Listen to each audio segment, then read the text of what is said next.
सुधा समाधान।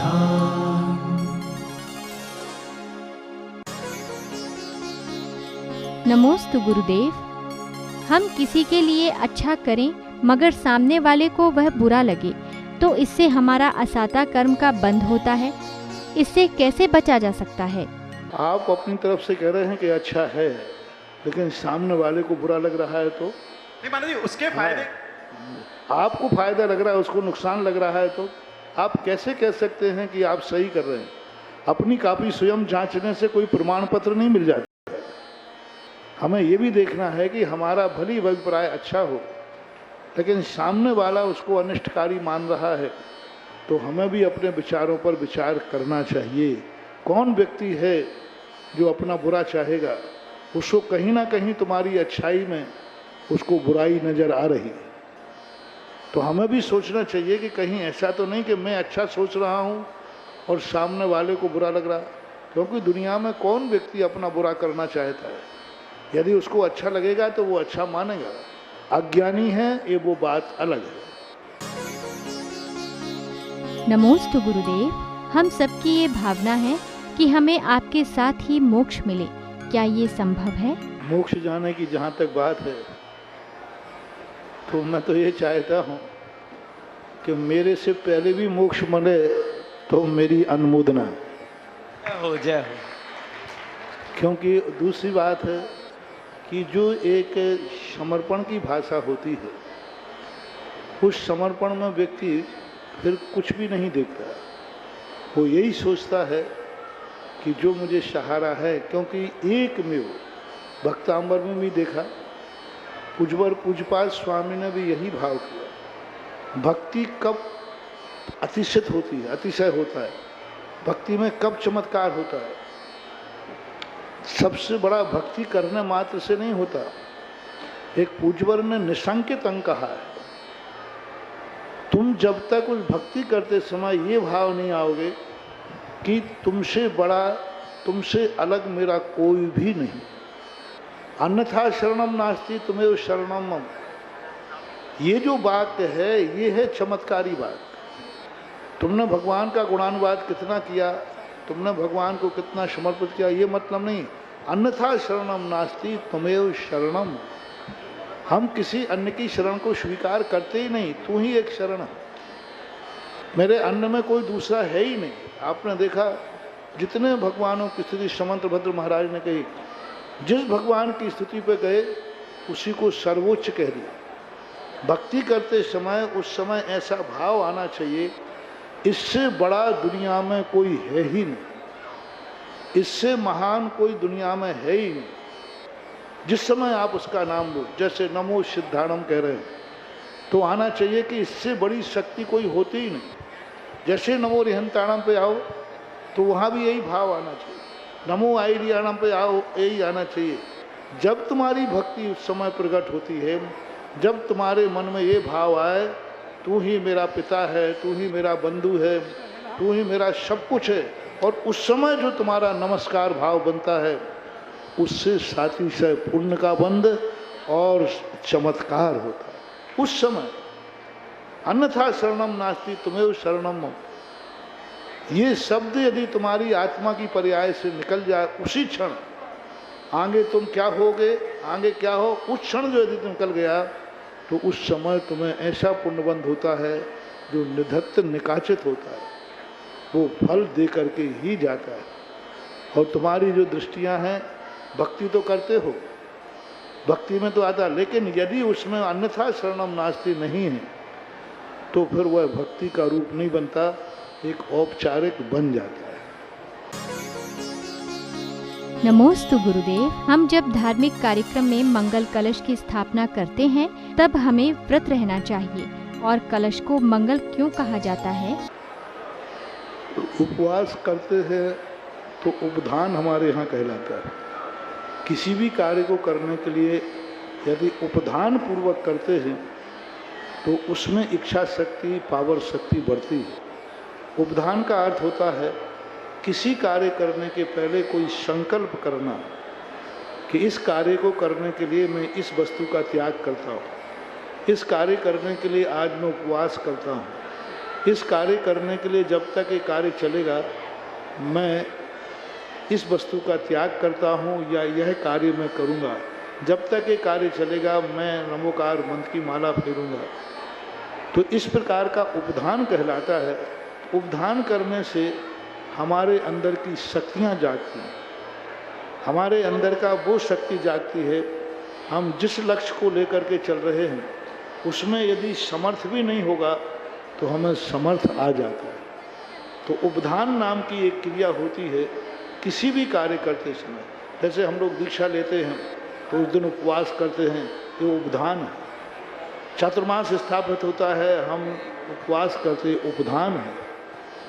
आप लोग भी ऐसा यदि करते हैं तो कोई बाधा नहीं है, कर सकते हो कि हमने कलश लिया है, आज कलश की स्थापना की है तो हम उपवास करेंगे।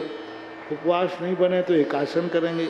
एकासन नहीं बनता है तो आज हमने मंगल कलश स्थापित किया है, हम बाजार में नहीं खाएंगे, हम अवक्ष नहीं खाएंगे। और 4 महीने के लिए कलश स्थापित किया है, हम 4 महीने तक रात्रि भोजन नहीं करेंगे, अवक्ष नहीं खाएंगे, बाजार में नहीं खाएंगे, आलू प्याज नहीं खाएंगे। कोई भी XYZ जो त्यागने एक वस्तु है, ऐसा हम 4 महीने के लिए भी त्याग कर सकते हैं। ये भी कर सकते हैं कि हमने मंगल कलश स्थापित किया है, चतुर्मास का, एक त्यागी का, एक साधु का, एक तपस्वी का, एक गुरु का, तो आज के बाद हम जीवन में कोई भी अभक्ष नहीं खाएंगे, रात्रि भोजन नहीं करेंगे, व्यसन नहीं करेंगे, सब उठ के सब त्याग कर सकता है, क्योंकि आज मैंने मंगल कलश विराजमान किया। तो जीवन भर का उपधान हो सकता है, सीमित समय का उपधान हो सकता है, एक दिन का उपधान हो सकता है।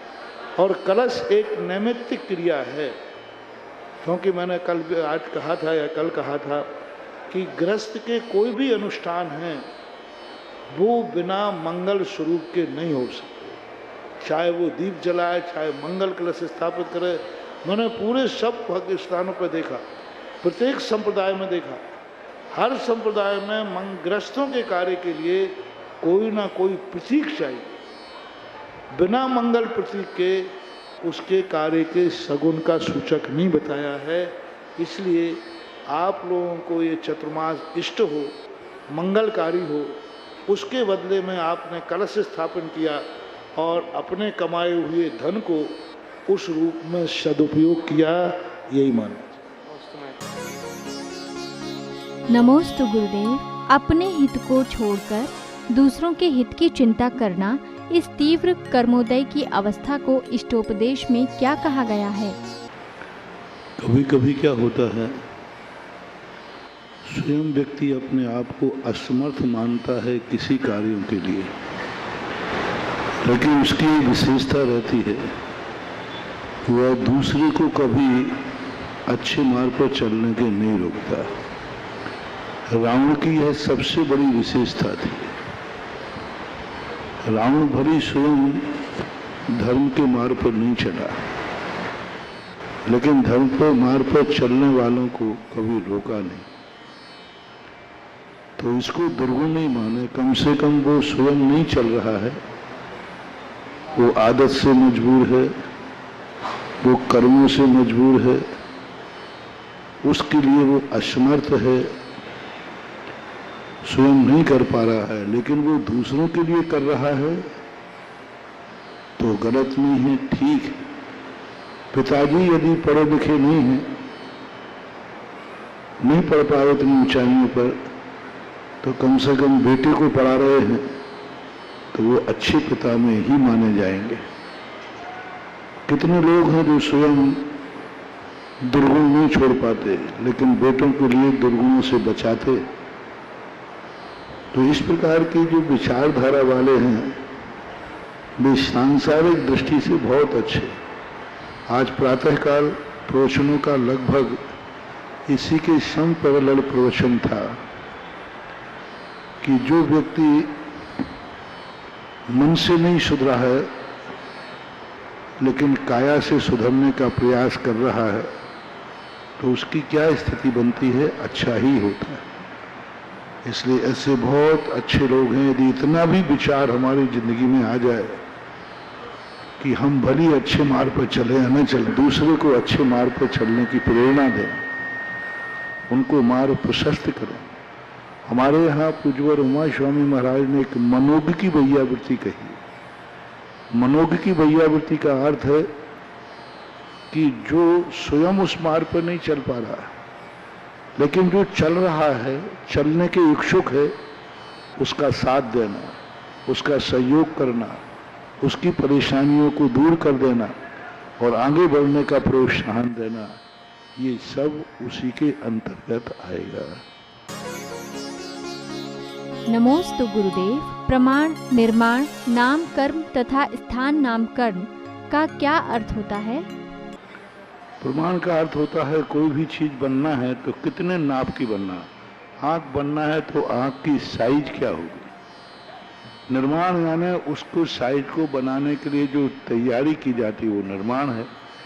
स्थान कहाँ पे बनना चाहिए, आँख यहीं बनना और कहीं नहीं बनना, ये स्थान नामकर्म है।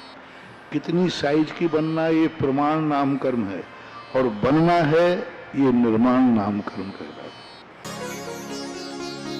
नमोस्तु गुरुदेव। दर्शन और अवग्रह में क्या अंतर होता है? दर्शन जो है निर्विकल्प होता है और अवग्रह सविकल्प होता है। अवग्रह में आभास होता है कि यहाँ कुछ महसूस होता है, वो साकार है। जैसे सूखे घड़े के ऊपर एक पानी की बूंद डालेंगे तो हमें थोड़ी देर के लिए दिखेगी कि यहाँ पानी की बूंद पड़ी है, लेकिन दर्शन वाले को तो कुछ एहसास ही नहीं होगा कि यहाँ पानी की बूंद है। उसको तो ये पता चलेगा कुछ है, कुछ है बस, लेकिन एहसास नहीं होता। चूँकि दर्शन और अवग्रह में ज़्यादा अंतर नहीं होने से अवग्रह भी समान रूप से सूक्ष्म होता है। अवग्रह के दो भेद होते, व्यंजनावग्रह और अर्थावग्रह। व्यंजनावग्रह जो है चक्षु और मन के द्वारा न चक्षु रनिंद्रियाभ्याम, चक्षु और मन के द्वारा व्यंजनावग्रह नहीं होता और शेष इंद्रियों से होता है। यानी हमारे लिए किसी ने पानी की बूंद डाली और वो तुरंत सूख गई, लेकिन महसूस हुआ कि वो ठंडे कुछ लगा था। ऐसा दर्शन में वह व्यक्ति पानी की बूंद की तरफ उसका उपयोग नहीं जाएगा, कुछ है ऐसा उपयोग जाता है। दोनों सूक्ष्म हैं लेकिन दोनों में बहुत अंतर है। नमोस्तु गुरुदेव। भगवान के कैवल्य ज्ञान में क्या ये पहले से झलक जाता है कि कौन मुनि बनेगा और कौन आरिका? भगवान के ज्ञान में झलकना और नियत में बहुत अंतर है। भगवान के ज्ञान में झलक जाता है इसलिए ऐसा कार्य नहीं होता है, ऐसा उसके पुण्य कर्म का उदय है, वो उनके कार्य में झलक जाता है।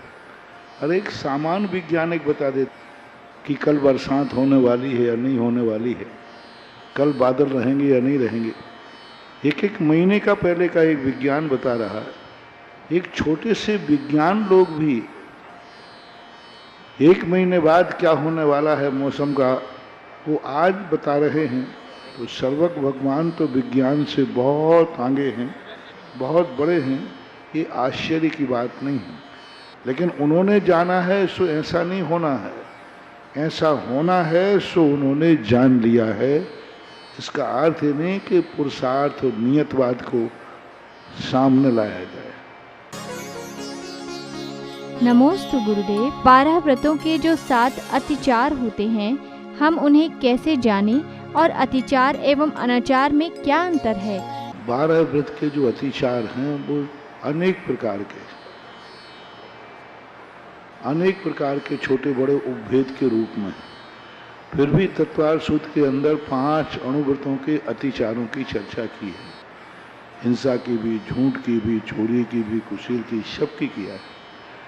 अनाचार का अर्थ होता है उस व्रत के प्रति पूर्णतः हमेशा के लिए नष्ट कर देना, उस व्रत को स्वीकार ही नहीं करना।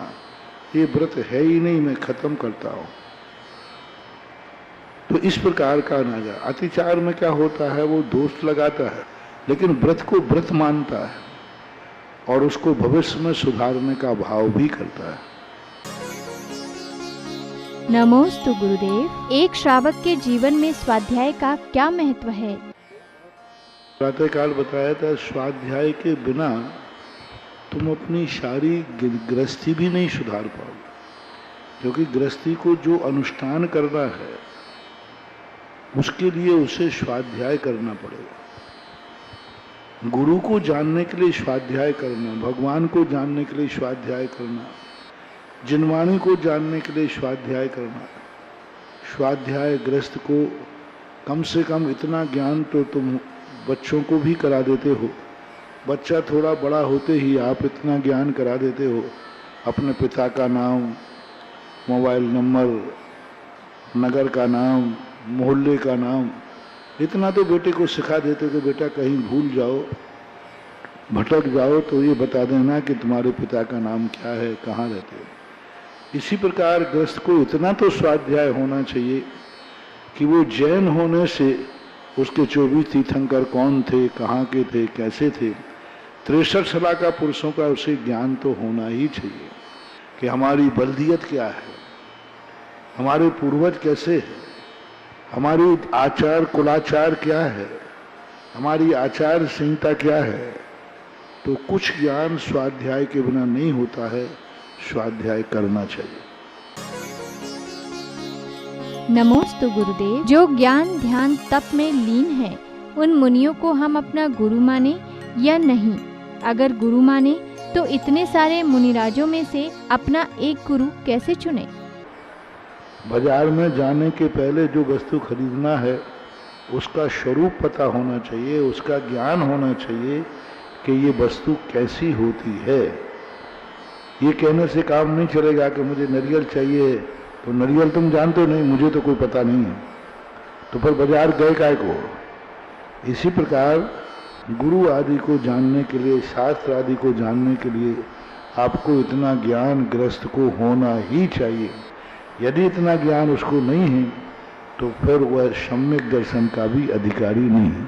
इस ध्यान तपोरत में ज्ञान ध्यान का अर्थ क्या? अपने क्षमता परिणामों में रहता है, अपने आप में रहता है। मात्र अकेला स्वाध्याय ही नहीं, जो हमेशा क्षमता परिणामों रहता है वो सदा ज्ञान ध्यान में लीन है। क्षमता परिणामों से विषमता परिणाम है तो ज्ञान ध्यान नहीं होता है। सुधा समाधान।